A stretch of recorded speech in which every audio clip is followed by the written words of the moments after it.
And then we have the next issue of David Kennedy.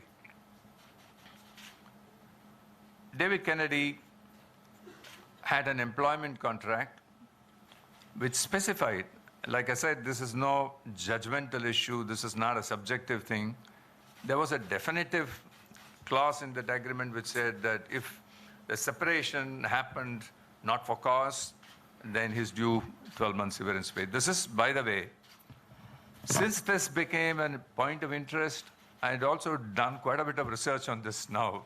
I think I'm now getting to be an expert on severance pay. If any of you have any requirement for consultation, please let me know. There are a number of surveys, and the benchmarks for the CEO, one level below CEO, in the US market is fairly well known. And we didn't find that this is out of sync with that.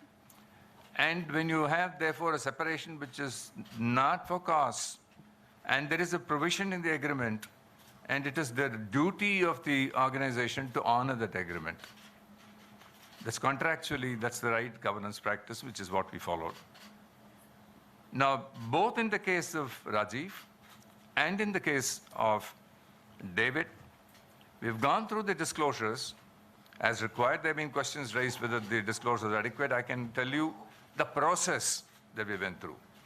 Everything has to go through the process. The data point is that we had made disclosures as required in the case of Rajiv in the January 16, and then in the filing, 20-year filing in April, and in David Kennedy again in the quarterly filing.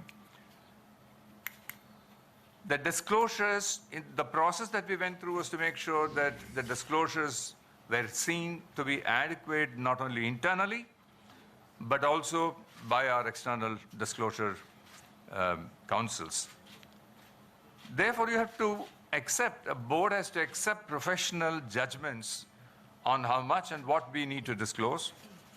And in fact, in this company, there's always been a maxim to say that if you're in doubt, disclose. I've heard Murthy say this, and it's a great policy. We were not in doubt because everything was done in accordance with the directions and the advice of professional people, and therefore we made those disclosures.